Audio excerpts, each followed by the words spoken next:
রব্বুল আলামিনের কিছু ভিআইপি ফেরেশতাদের দল আছে, তারা দেশের ভিতরে পৃথিবীর মধ্যে তারা ঘোরাঘুরি করতে থাকে। যে সমস্ত জায়গায় আল্লাহর গুণগানের কথা হয়, যেখানে আল্লাহর বরত্বের কথা হয়, নবী আলাইহিস সালামের আমার হাবিবের গুণাবলী হয়, কথা হয়, অর্থাৎ যে সমস্ত জায়গায় কোরআনের কথা হয়, হাদিসের কথা হয়, দামি মজলিস, ওই সমস্ত মজলিসে গিয়া ওই রহমতের ফেরেশতারা চতুর্দিকে ঘেরাও করে গোলাকার হয়ে দাঁড়িয়ে যায়। শুধু তাই নয়, আল্লাহর নবী বলেন, যখন মানুষ সুন্দর করে বসে বয়ান শুনে, চতুর্দিকে রহমতের ফেরেশতারা সুন্দর করে ঘেরাও করে দাঁড়িয়ে যায়। একজনের কাঁধের উপরে একজন ওঠে, আর একজনের কাঁধের উপরে আর একজন ওঠে, আর একজনের কাঁধের উপরে আর একজন ওঠে। উড়তে উড়তে বন্ধুরা আমার এক পর্যায়ে একদম আসমান পর্যন্ত চলে যায়। এক পর্যায়ে আল্লাহর নবী, বিশ্ব নবী, রহমাতুল লিল আলামিন ডাক দেয়া বলে, এ দুনিয়ার মানুষ, রহমতের ফেরেশতারা আসমানে উঠে আল্লাহকে ডাক দেয়া বলে, প্রভু,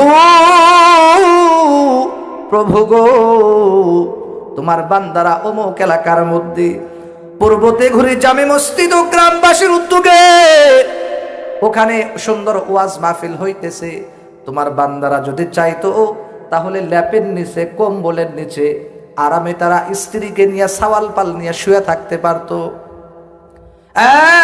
মাবুদ, কিন্তু না না, তারা তো এইভাবেই ল্যাপের নিচে শুয়ে নাই, কোথাও তারা শুয়ে নাই, গান বাজনার মধ্যে নাই, যাত্রা প্যান্ডেলে নাই, রাস্তাঘাটে নাই, গল্প গোজাবে নাই, চার হোস্টেলে নাই, কোথাও নাই, টেলিভিশন নিয়েও নাই, গুনাহের কাজে নাই।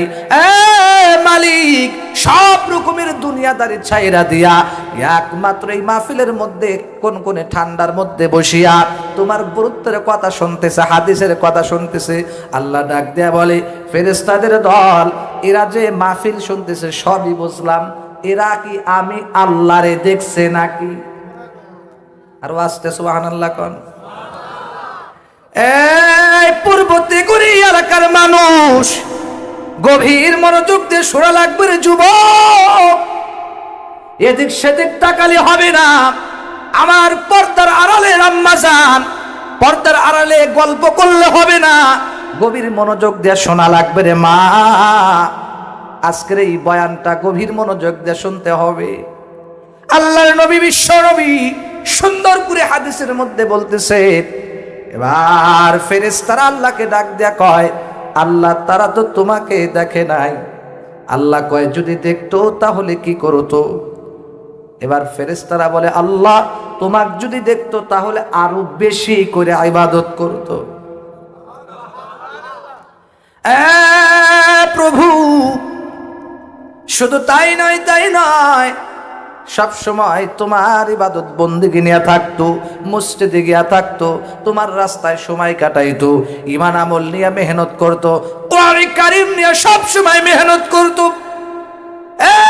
মালিক, এবার আল্লাহ ডাক দিয়া কয়, এই ফেরেশতাদের দল সবই বুঝলাম, এবার বলো দেখি তারা কি কি কি চায় আর কি থেকে পানা চায়।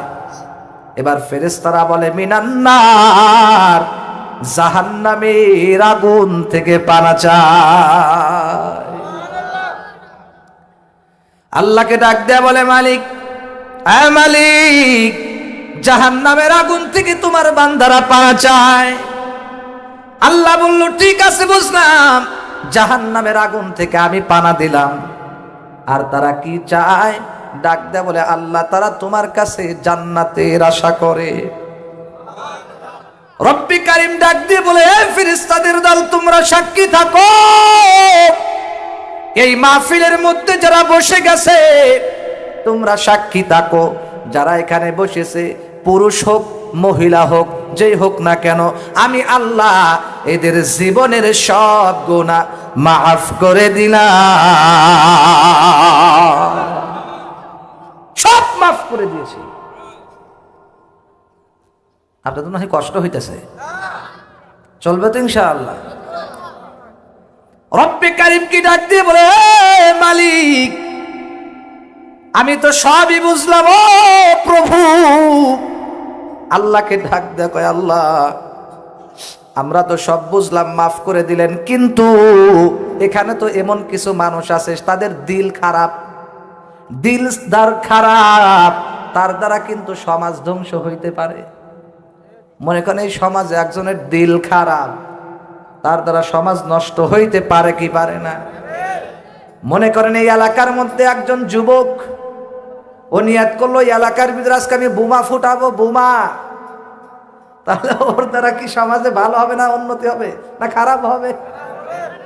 রিস্ক আছে না নাই জোরে বলেন। আমার আল্লাহ ডাক দেয়া বলেন, ফেরেশতারা আল্লাহকে ডাক দেয়া বলে, আল্লাহ তোমার বান্দারা কেউ তো নিয়ত আছে, দুনিয়াদারির নিয়ত করে এখানে বসেছে, কারো যেন ব্যবসা ভালো হয় এই জন্য মাহফিলে আইছে, কারো যেন সন্তানাদি হয়, কারো যেন মুসিবত দূর হয়, বিভিন্ন মানুষ বিভিন্ন নিয়ত করে তো এখানে বসেছে। আল্লাহ তুমি কি সবাইকে মাফ করছো নাকি? আমার আল্লাহ ডাক দেয়া কয়, এ ফেরেশতাদের দল, আমার এটা এমন একটা কারবার, এমন একটা দরবার, যেমন কি বলে দান বিক্রেতা যেমন ভালো ভালো দানের সাথে সিটা দানগুলাও বিক্রি হয়ে যায়, পোকা বাগুন ভালো ভালো বাগুনের সাথে ভালো ভালো বেগুনের সাথে যেমন পোকা বেগুন গোলাও তরকারি গোলাও বিক্রি হয়ে যায়, এটা এমন একটা দামি মজলিস, এখানে যে শ্রেণীর মানুষ যে যেই নিয়েতে বসুক না কেন, বসতে দেরি আমি আল্লাহ তাকে মাফ করে দিতে দেরি করি না।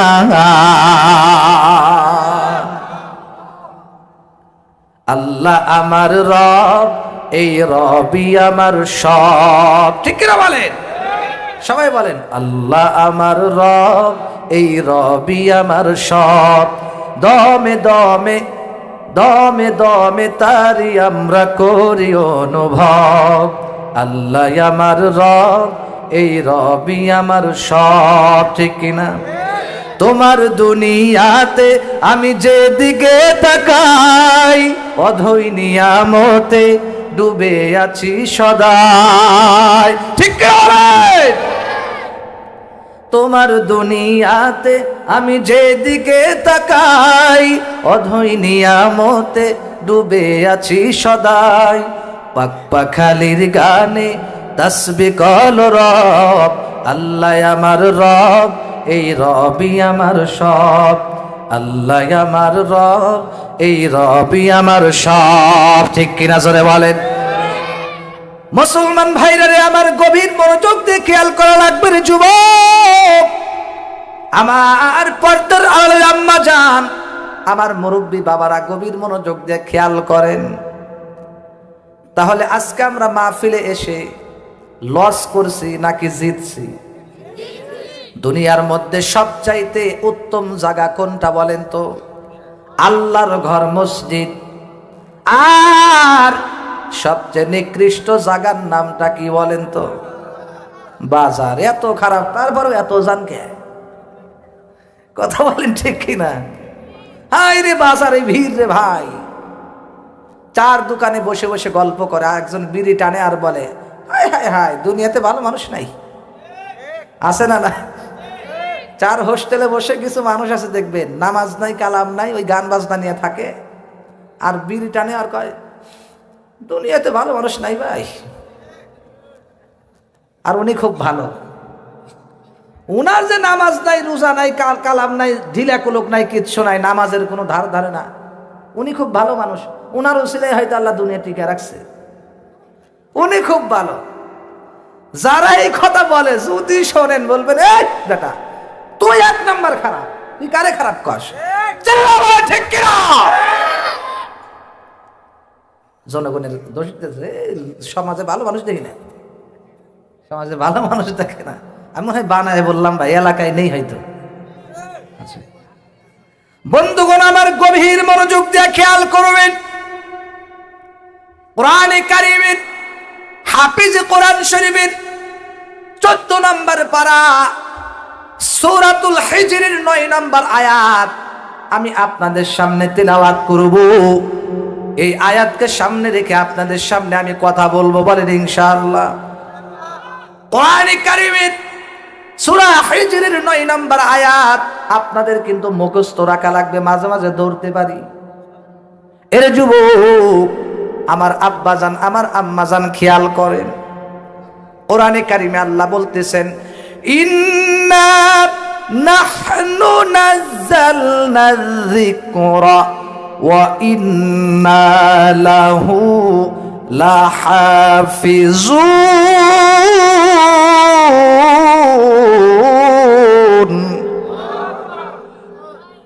আল্লাহ বলতেছেন এই দুনিয়ার মানুষ, এই কোরআনে কারিমকে আমি আল্লাহ নাজিল করলাম, কোরআনে কারিমকে আমি আল্লাহ নাজিল করলাম। শুধু তাই না, ওয়া ইন্না লাহু লাহাফিজুন, আর এই কোরআনের সংরক্ষণ করার দায়িত্ব আমি আল্লাহ নিজের কুদরতি হাতে তুলে নিলাম। সর্বপ্রথম আমার আল্লাহ আসমানকে বলেছিল ইন্না আরাদনাল আমানাতা আলাস সামাওয়াতি ওয়াল আরদ। আমার আল্লাহ আসমানকে সর্বপ্রথম ডাক দিয়ে বলছিল এই আসমান, তোমার উপরে আমি কোরআনে কারিমকে নাজিল করতে চাই, তুমি কি বলো? আসমান বলছে আল্লাহ তোমার কোরআনের যে এত পাওয়ার, এই কোরআনের ওজন আমি আসমান বহন করতে পারবো না। আসমান আল্লাহর কাছে কাকুতি মিনতি করে বলল আল্লাহ আমি তো পারবো না। ইন্না আরাদনাল আমানাতা আলাস সামাওয়াতি ওয়াল আরদ। এরপরে আল্লাহ জমিনকেও বলল জমিন তোমার উপরেও কোরআনকে নাজিল করতে চাই, তুমি কি বলো? আসমানও ডাক দে বলে আল্লাহ আমার দ্বারাও তো সম্ভব না, এত দামি কালাম আমার দ্বারা বহন করা সম্ভব না। আল্লাহু আকবার কয় না? এরপরে আল্লাহ তাআলা কি করলেন? ওয়াল জিবাল, পাহাড়কেও ডাক দে বলল এ পাহাড় তোমার উপরে কোরআনে কারিমকে আমি দায়িত্ব দিতে চাই, ও পাহাড় তুমি কি বলো? পাহাড়ও ডাক দে বলছে আল্লাহ আমার দ্বারাও সম্ভব না। জমিন যেখানে অস্বীকার করেছে, আসমান যেখানে অস্বীকার করেছে, পাহাড় যেখানে অস্বীকার করেছে, অর্থাৎ পাহাড় ডাক দে বলতেছে জমিন অস্বীকার করছে, পাহাড় যেখানে অস্বীকার করছে, কি বলে আসমান যেখানে অস্বীকার করছে, আমি কিভাবে বহন করি? সুবহানাল্লাহ কয় না? আল্লাহ আমার দ্বারা সম্ভব না। এরপরে আল্লাহ কি বললেন? ওয়াল আমানাতা ইন্না আরাদনাল আমানাতা ওয়াস সামাওয়াতি ওয়াল আরদি ওয়াল জিবাল ফাআবাইনা আন ইয়াহমিলনাহা ওয়া আশফাকনা মিনহা ওয়া হামালাহাল ইনসান। ঠিক আছে তোমরা কেউ পারবা না বুঝলাম, তাহলে আমি আল্লাহ ওয়াল ইনসান মানুষের উপরে আমি কোরআন নাজিল করব। আরো আস্তে সুবহানাল্লাহ কোন, আরো জোরে কোন সুবহানাল্লাহ। আল্লাহ ডাক দিয়ে বললেন এ দুনিয়ার মানুষ, আমি আল্লাহ মানুষের উপরে কোরআনে কারিম নাজিল করব। শুধু তাই নয়, এই কোরআনে কারিম আমি আল্লাহ মানুষের উপরে নাজিল করার পরে বলেন তো কোন মানুষটার উপরে নাজিল করেছেন? বিশ্বনবী মুহাম্মদ সাল্লাল্লাহু আলাইহি ওয়াসাল্লামের উপরে এই কোরআনে কারিমটাকে আল্লাহ নাজিল করেছে। কেন? মিনাজ জুলুমাতি ইলান নূর, মানুষকে অন্ধকার থেকে আলোর দিকে আনার জন্য এই কোরআনে কারিম আমি আল্লাহ নাজিল করলাম। চিৎকার দিয়ে সুবহানাল্লাহ। একটা কোরআন শরীফ দিয়েন তো ভাইজান আমাকে, এখান থেকে একটা কোরআন শরীফ নিয়ে আসেন। কোরআন ছাড়া ওয়াজ করতে আমার কাছে খালি লাগে ভাই। আপনাদের মনে হয় কষ্ট হইতেছে, আমি বুঝতেছি। চলবে তো ইনশাআল্লাহ? কতক্ষণ চলবে? সারা রাত। এই দেখেন তো ওজনে জমে কিনা দেখেন, সারা রাত বলছে। বন্ধুগণ আমার গভীর মনোযোগ দিয়ে খেয়াল করবেন, আমার আল্লাহ কোরআনে কারিমকে দুনিয়াতে নাজিল করার পরে এই কোরআনে কারিম আমরা আজকে এই কোরআনে কারিমকে আল্লাহ দেওয়ার পরে শুধু নাজিল করেন নাই, সুখবর শুনে রাখেন। সুন্দর একটা মেসেজ আপনাদেরকে দেয়া যায়। আমার আল্লাহ ডাক দেয়া বলে ওয়া ইন ইন্না লাহু লাহাফিজুন।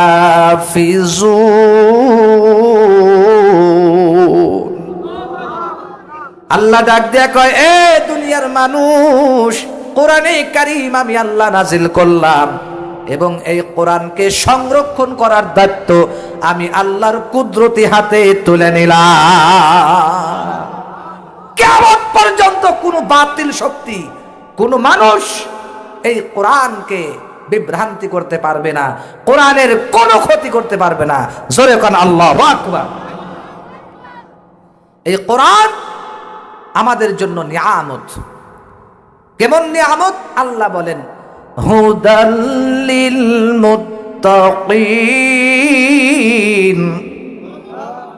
আল্লাহ বলেন এটা হলো হুদাল লিল মুত্তাকিন, মুত্তাকিনদের জন্য হেদায়েতের কিতাব। শুনে কোরআন আল্লাহ তো নাজিল করলেন, ঠিক আছে, এখন আমাদের কিছু করে নেওয়া আছে না নাই? মনে করেন মেহমান একজন আসলো, এখন ওই মেহমানের জন্য কিছু করে নেওয়া আছে না নাই? ছেলেকে বিয়ে করাইছেন, নতুন বউ আসছে, এখন এই নতুন বউর সাথে কিছু করণীয় আছে না নাই?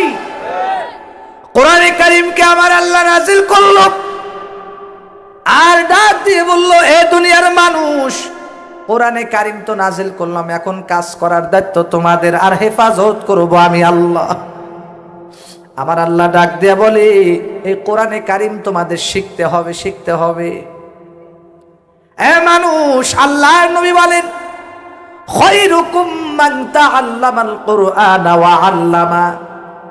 এই কোরআনে কারীম যারা শিখে আর যারা শিখায়, এরা হলো দুনিয়ার ভিতরে শ্রেষ্ঠ মানুষ। কোরআন যারা শিখবে আর যারা শিখাবে, এরা হচ্ছে পৃথিবীর শ্রেষ্ঠ মানুষ। আধা ঘন্টা করে 10 মিনিট 10 মিনিট 10 মিনিট।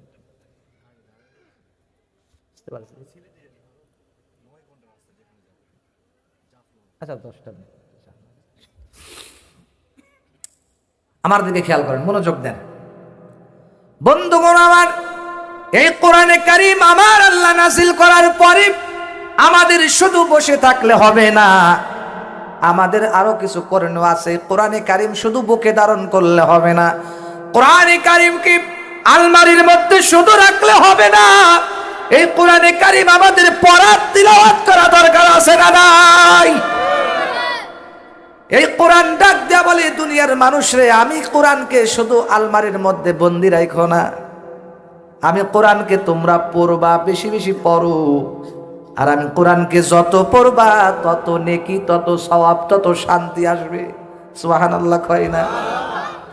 শুধু তাই নয়, আমি কোরআন কি শুধু দুনিয়ার ঘরের ভিতরে বসায় রাখলে চলবে না, চলবে না। আমি কোরআন দিয়া তোমাদের রাষ্ট্র পরিচালনা করতে হবে, আমি কোরআন দিয়া তোমাদের সমাজ পরিচালনা করতে হবে, আমি কোরআন দিয়া তোমাদের সংসদ চালাইতে হবে, আমি কোরআন দিয়া শিক্ষা প্রতিষ্ঠানগুলা চালাইতে হবে, ভার্সিটি চালাইতে হবে, ইউনিভার্সিটি চালাইতে হবে, বিশ্ববিদ্যালয় চালাইতে হবে, পার্লামেন্ট চালাইতে হবে। সারা দুনিয়ার ভিতরে যত কলকারখানা, শিক্ষা প্রতিষ্ঠান আছে, আইন আছে, আদালত আছে, যত রকমের পার্লামেন্ট আছে, সবগুলাকে আমি কোরআন দিয়া তোমাদের পরিচালনা করতে হবে।